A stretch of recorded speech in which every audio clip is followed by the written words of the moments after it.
One of the most common questions we get asked here is, how do I not get overly attached to someone? Or how do I not get attached too quickly to someone that doesn't have feelings for me? Catching feelings for someone that doesn't have feelings for you is a very painful thing.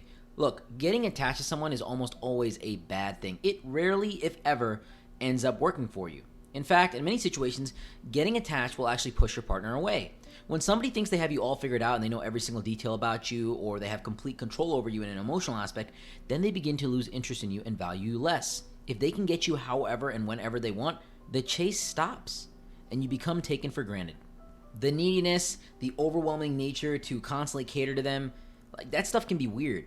And they may really start asking themselves, what's wrong with this individual? Ironically, caring too much for someone can cause them to think that you're weird. And even though we all want someone to care for us and love us endlessly, the reality is life isn't like those Disney fantasies. It doesn't work like that. So ultimately, this person that you're just pouring your heart out for, that you're putting in all this effort for, is just kind of weirded out, and they need to distance themselves for you. You, on the other hand, being fully psychologically dependent on them, are at the mercy of them, and can really never get them the way that you want. And this kind of makes you crazier. And because you can't get them the way that you want, the chase increases. And as a result, you are naturally more inclined to perform behaviors that please them rather than yourself. This pushes the cycle even further and causes them to eventually lose complete interest in you and to keep you as an option. Either way it works out, getting overly attached results in pain and unfulfilled desires. Let's talk about some major strategies and points that you need to know in order to not get overly attached to someone. Number one, first and foremost, although we are emotional creatures, it's important to start off with a strong reminder that you must learn to operate from your head and not your heart in every situation in life. This is not just relationships or falling in love or marriage or breakups or whatever it might be. Look, lead with logic over emotion. Emotional decisions and actions lead to emotional outcomes and results.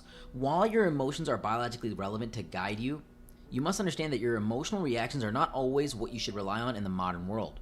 Biology has programmed you and wired you for times and events that were 2,000 years ago, not for the era of smartphones, red receipts, social media, online dating, hookup culture, and the metaverse. Okay, you need to understand that your emotions are not usually the best thing to rely on, especially when you first meet somebody.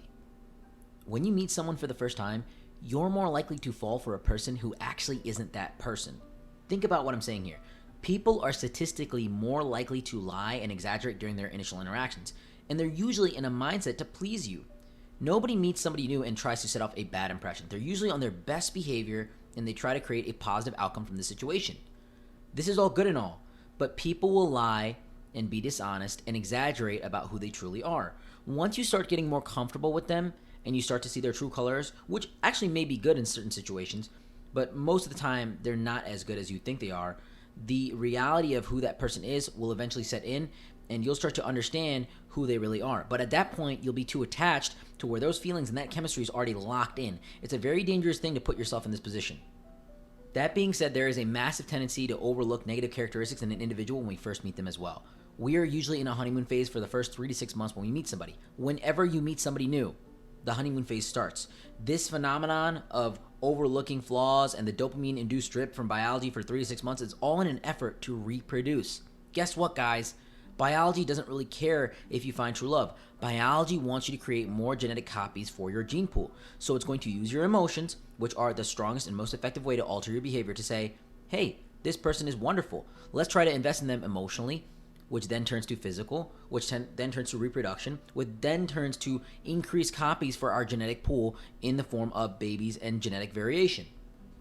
It is no surprise that I get so many requests and questions on this specific topic, because we are basically set up for failure from the start. The truth is, we are wired to get emotionally attached very quickly. And although we are wired and set up and rigged by biology, humans are the only mammals who are extremely well equipped to beat our own biological wiring and essentially hack it. We are blessed with the mental cognition and the frontal lobe to be able to overwhelm and overpower our desire from biology. Our intelligence allows us to maneuver with logic over emotions, and that is what you must do. It's very important for you to learn to evaluate the situation accurately and analyze the clear red flags up front. Understand that people are not necessarily who they say they are, and be keen to observe the imperfection. This is not in an effort to pick the person apart, but to kill the idea that this person is the one and this person is the perfect individual for us, because that idea is very paralyzing. Number 2, create a vetting process. This more so refers to a time requirement that needs to be satisfied in order for you to emotionally invest into someone. Look, you got to be disciplined about this because it's very simple but effective. And if you stick to it, you're not going to be dropping your standards as much. You need to learn to create a reasonable amount of time that you need to communicate with this individual on a high and intense level in order to emotionally invest into them into a high degree. Obviously, emotional connection and attachment and investment is an organic process, and it's more of a spectrum. But if you set a hard guideline for yourself, you're going to avoid making heavy emotional decisions, and you'll have a logical framework around your love and commitment. Whether this is a 2-week process or a 90-day period, you really need to have a time frame set for yourself in order to really gauge this person. Because remember, biology is going to be working against you. It's not only going to make you overlook their flaws, but this person is not really going to be who they say they're going to be. So you need time to really accurately analyze who they are and what they're bringing to the table, and if there is a real chemistry there. It's also important that your partner understands this, because if they respect your boundaries and your standards, then you are more so encouraged to engage in a serious long-term relationship with this individual because they respect you. The reason, too, why I recommend a certain period of time instead of a number of dates or hours is because that is how attachment really starts. People go on dates back to back. They spend all this time with an individual in an effort to gain that reciprocation of love, but it never comes. And if someone can't respect your standards and your boundaries and they can't commit to you for a certain period of time, how are they going to commit to a whole relationship? Look, it's easy to fake it on a few dates. It's easy to fake a 4-hour-long conversation with someone that you just met. But it is very difficult to express a high level of inauthenticity in a structured manner and in a consistent manner over a period of time, over a period of 3 months, 90 days, whatever it may be. This doesn't mean you take forever to make a decision to date them, but you allow yourself that time to really understand your emotions and to feel this person out. You got to be patient with yourself. Being patient with yourself will allow you to not be pressured or rushed into the situation that you're walking into. You need time to really solidify your thoughts on this person and to make the right decision for yourself and for your future. Tip number 3. This is kind of controversial, but I'm going to say it anyways. Talk to multiple people during the talking phase. And I mean this more so in the beginning when you're not past that certain period of time in your vetting process. Some of you might be very against this and say, look, I'm not that type of person. I don't talk to multiple people at once. When I talk to someone, I'm only talking to that one person. I get it. I'm not here to change you. But I'm merely just trying to give you the tools, tips, and tricks that you need to get ahead. You don't have to take this advice. Seriously, you don't. But at the same time, you owe it to yourself and your happiness to guard your emotions and to ground yourself. Honestly, we need more people like you. But the sad reality is you are indirectly allowing yourself to get played. Let me be very clear here. This is, again, in the period that you haven't passed the vetting process, where you haven't emotionally invested fully into this person or committed to a high degree. So it's not like you guys are seriously talking and you're being dishonest. In the initial period of talking, the chances of this person talking to another individual are extremely high. I mean, come on. Let's not be gullible or aloof here. Especially if they're a high-value individual that is desirable. You are definitely not the only one that's pursuing them, and honestly, you don't want to be. Why would you want a position that nobody's fighting for? The truth is, your partner hasn't given you any hardcore level of commitment or hasn't really invested into you that heavily. They don't owe you anything.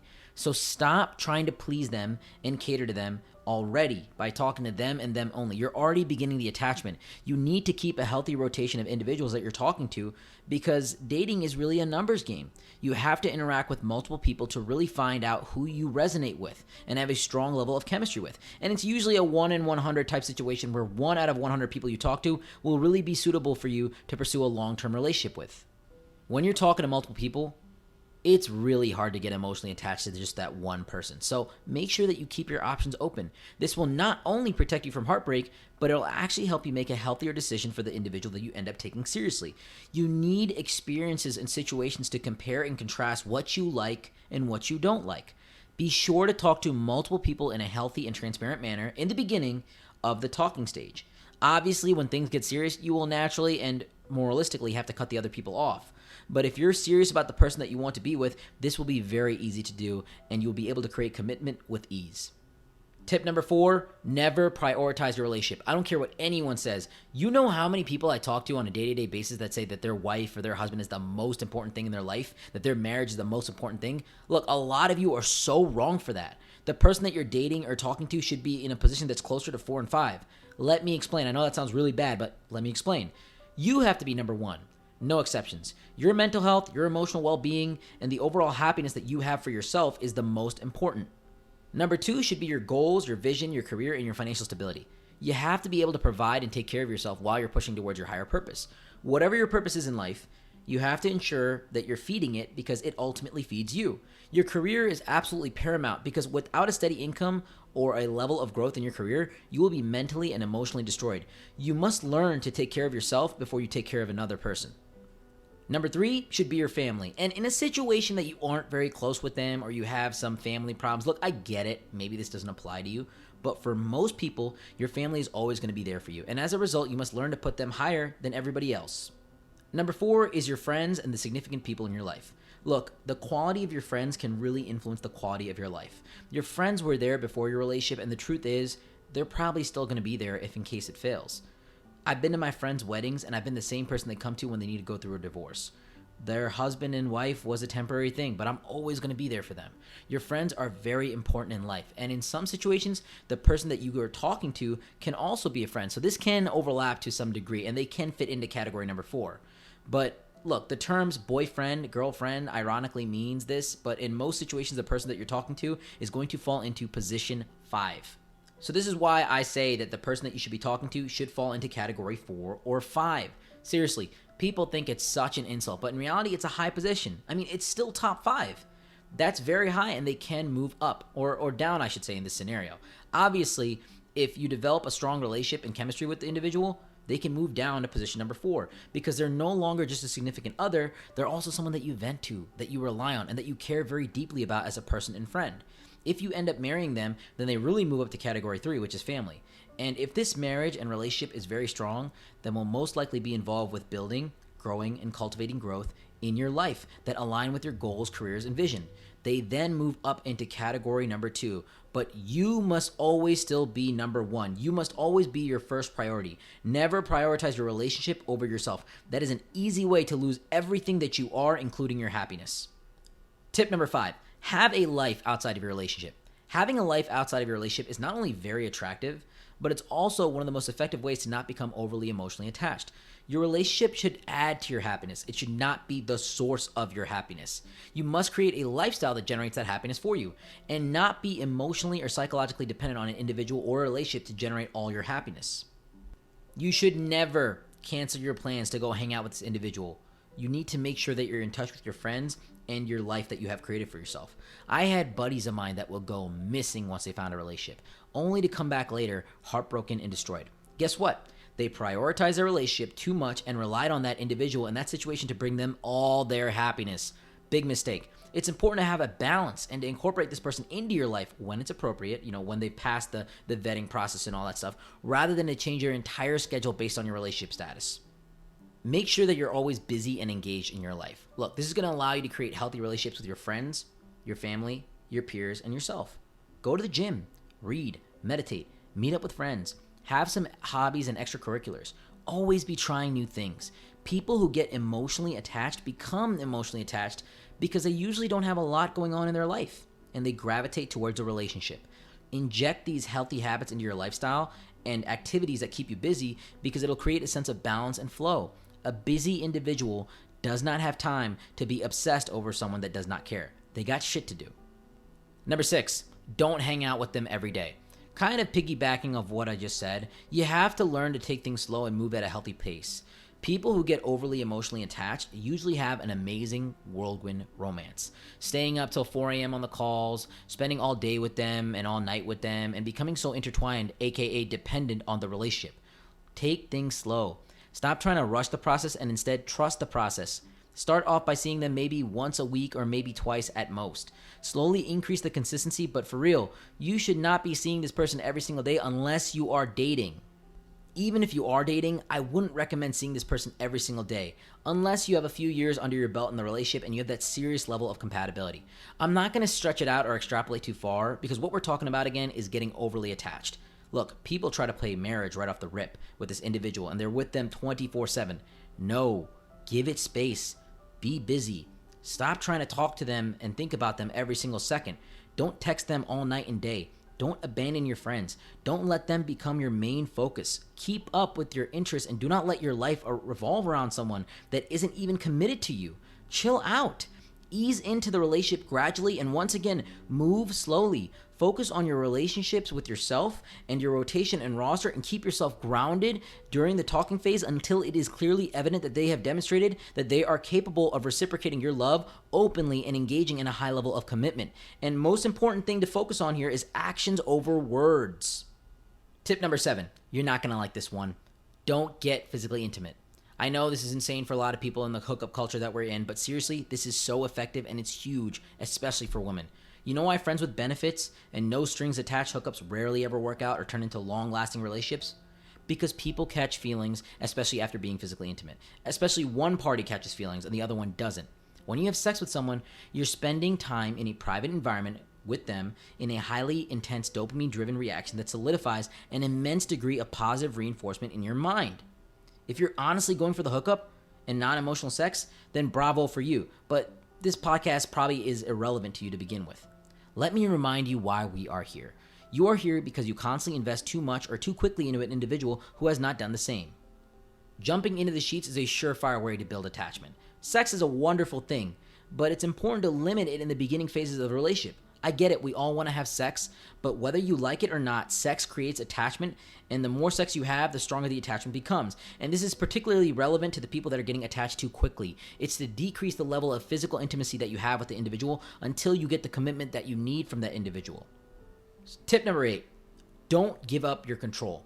A lot of people are very trusting, which is amazing, and I applaud that. But it's also a flaw because they're vulnerable to individuals that will prey on them and take advantage of them. It's important to trust the right individuals, not random strangers. Don't let him drive your car. Don't go out with their friends and then ditch your plans. Don't leave your keys at their place so you have to go back to them and get them. Stop giving them control in the early phases of the relationship. Have a little bit of independence. Meet them at a public place. Tying them in everything that you do is going to unconsciously relinquish your control, and you are emotionally investing into this person via trust. You just met them. You barely know them. Calm down and learn to be independent until you really get to know them. Don't get tied up and let them have their leverage. Tip number 9, kill all the expectations. A lot of times we fixate and obsess over an individual because we believe this person is the one. This is our perfect person. We create this fantasy reality and expect this individual to do the same for us. We compromise on the flaws because at least we have them and everything will be okay with love, right? Wrong. Stop settling. Stop compromising. Stop lying to yourself and unintentionally convincing yourself that this person is amazing. Chances are they ain't all that. Learn to kill the expectations and expect nothing from the situation. Just see where it goes. If you keep an open mind and prevent yourself from constructing a false future, you will save yourself a lot of headaches. Also, there's no such thing as soulmates. When you believe in the idea of the soulmate, you psychologically trap yourself and paralyze yourself from the process of love. You are then forced to adhere and submit to this individual's flaws and desires because they are this magical unicorn in your world. Look, we date people who are similar to us, with similar beliefs, similar language patterns, similar ideals, similar religions, similar lifestyles. There are a multitude of people out there that you're compatible with, and this person is not the only one. The soulmate that you have is really yourself, so you must love yourself first before anything else. Tip number 10, hold your trauma and pain close. You're probably listening to this because you've been in a situation before where you've become overly attached and you've felt a lot of pain from that situation. You must really remember why you don't want to get attached. Constantly remind yourself of your past situation or event where you gave in to someone so easily. If you forget the lessons that you learned from a failed situation, then you're bound to walk into that failure right again. History tends to repeat itself. Understand the reason that you're doing this and be intentional with your energy. Don't drop your standards and don't be afraid of being alone. Work on your self-love and self-respect. Take care of yourself emotionally, physically, financially, mentally. It is far better to be alone than in poor company. I'm telling you. The stronger your self-esteem and self-worth is, the less likely you are to be manipulated or fall for individuals that don't deserve you and eventually will end up hurting you. Chase positive characteristics in people and not negative ones. I hope these tips are helpful, and I hope that you learn to stop giving in to people that don't deserve you so easily. You must learn that the soulmate that you have in your life is yourself. So you must learn to love yourself over everything else. I love all of you, appreciate all the support, and hope to see you guys soon.